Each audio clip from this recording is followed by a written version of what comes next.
السلام علیکم ناظرین، میں آپ کا میزبان ابو سفیان عمر ٹائمز میڈیا میں آپ کا خیر مقدم ہے۔ کیا شام کا حشر بھی لیبیا عراق جیسا ہوگا؟ ہر شام کے بعد بلا شبہ صبح ہوتی ہے، لیکن درمیان میں ایک طویل رات بھی ہوتی ہے جو اب کافی بھیانک ہوتی ہے۔ صبح کی خوشگوار فضا کا مزہ لینے کے لیے ہر کسی کو پہلے اس بھیانک رات کی تاریکی جھیلنی پڑتی ہے۔ کچھ بدنصیب لوگ اس تاریک رات میں گم ہو جاتے ہیں اور کچھ خوش نصیب ہوتے ہیں جو صبح کا خوشنما منظر دیکھ پاتے ہیں۔ اور دن رات کا یہ نظام وقت کا تابع ہوتا ہے، کیونکہ وقت سے دن اور رات، وقت سے کل اور آج، وقت کی ہر شے غلام، وقت کا ہر شے پہ راج۔ کون جانے کس گھڑی وقت کا بدلے مزاج، وقت کی ٹھوکر میں ہے کیا حکومت کیا سماج۔ ملک شام کے صدر بشار الاسد کا تختہ پلٹنے کے بعد لوگ صبح کی باتیں کر رہے ہیں اور امید کر رہے ہیں کہ شام میں آمریت کا دور ختم ہونے کے بعد اب صبح کا دور شروع ہو گیا ہے یا ہونے والا ہے۔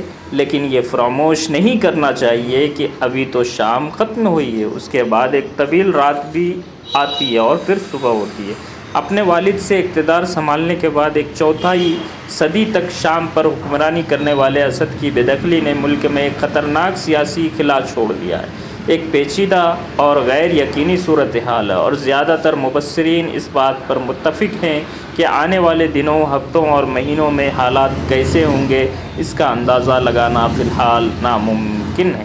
حالانکہ بشار الاسد اور دیگر حکومتی شخصیات دمشق میں اقتدار پر باغیوں کے قبضے سے چند گھنٹے پہلے ہی شام سے فرار ہو گئے تھے، لیکن وزیر اعظم محمد غازی جلالی اپنے عہدے پر قائم رہے۔ جلالی کا کہنا تھا کہ ہم کام کر رہے ہیں تاکہ اقتدار کی منتقلی کا عبوری دور تیز اور ہموار ہو۔ ایس ٹی ایس لیڈر نے بھی تسلیم کیا کہ باغیوں کی فتح کے باوجود ہم پچھلی حکومت کو نظر انداز نہیں کر سکتے، لیکن ابھی کسی بھی نتیجے پر پہنچنا قبل از وقت ہوگا۔ شام میں فی الحال سب سے زیادہ ضرورت انسانی امداد کی ہے۔ ایک اندازہ کے مطابق 16.7 ملین افراد ضرورت مند ہیں، جو کہ 2011 کے بعد سے سب سے زیادہ تعداد ہے۔ خوردنی اشیاء کی مہنگائی عروج پر ہے۔ شام کے بنیادی ڈھانچے بشمول اسکولوں، سڑکوں اور اسپتالوں کو بڑے پیمانے پر نقصان پہنچا ہے۔ شام کے ہمسایہ ممالک بھی شامی پناہ گزینوں کی واپسی کے لیے کوشاں ہیں۔ شامی اپوزیشن متحد نہیں ہے اور ملک کئی محاذ پر منقسم ہے۔ ایس ٹی ایس اور ایس این اے نے ایس ڈی ایف کے زیر کنٹرول علاقے بھی چھین لیا ہے۔ شام کے ساحلی علاقوں میں روسی فوجی اڈے بھی ابھی باقی ہیں۔ جنوبی شام میں اسرائیلی افواج کی موجودگی برقرار ہے اور امریکی افواج شام کے شمال مشرق میں موجود ہے۔ فی الحال اقتدار پر قابض باغیوں کی تنظیم ایس ٹی ایس کی جڑیں القاعدہ میں پیوست بتائی جاتی ہے، حالانکہ اس کا کہنا ہے کہ اس نے 2016 میں اس گروپ سے علیحدگی اختیار کر لی تھی۔ کہا جاتا ہے کہ اس کے رہنما ابو محمد الجولانی، جن کا اصل نام احمد شارع ہے، جس نے 2001 کی دہائی میں عراق میں امریکہ اور برطانیہ کے اتحادی افواج کے خلاف شورش میں حصہ لیا تھا۔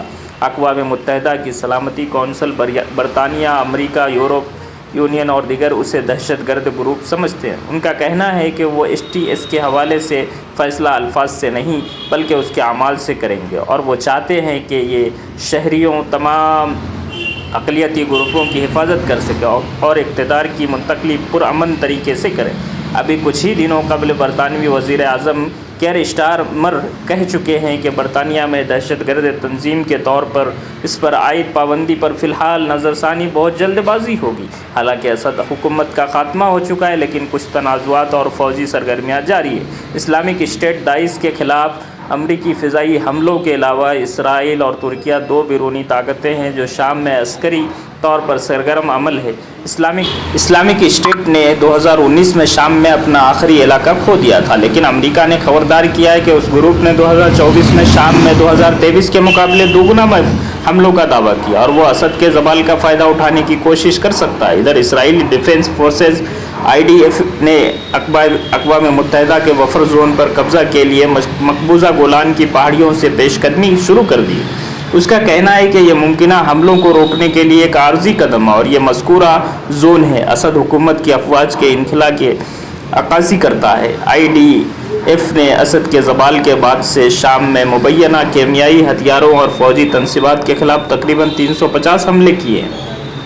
ترکی کی حمایت جاری رکھتے ہوئے جس نے نومبر میں SDF کے خلاف آپریشن شروع کیا تھا۔ ترکیہ کا استدلال ہے کہ SDF کے کردستان ورکرز پارٹی PKK سے روابط میں جو ترکیہ میں شورش پر برپا کر رہی ہیں اور اسے دیگر کئی ملکوں کے علاوہ یورپی یونین اور برطانیہ ایک دہشت گرد تنظیم تصور کرتی ہے۔ ترکیہ کو بشار الاسد کے زوال کا سب سے زیادہ فائدہ اٹھانے والے کے طور پر دیکھا جاتا ہے۔ ترکیہ تقریباً 2.9 ملین شامی مہاجرین کی میزبانی کرتا ہے۔ جہاں تک ایران اور لبنانی حزب اللہ کا سوال ہے، بشار الاسد کا زوال ایران کے محور مزاحمت کے لیے ایک تزوانی شکست ہے۔ اسد کی شکست نے ایران سے لبنان تک ایک اہم زمینی راستہ کاٹ دیا ہے۔ روس بھی صدر اسد کا ایک اہم حمایتی رہا ہے اور شام میں اس کے فوجی اڈوں کے بارے میں خیال کیا جاتا ہے کہ اس نے یہ بحیرہ روم، مشرق وسطیٰ اور شمالی افریقہ میں طاقت کا مظاہرہ کرنے کے لیے بنائے ہیں۔ ان اڈوں کا مستقبل ابھی غیر یقینی ہے۔ امریکہ کے شام میں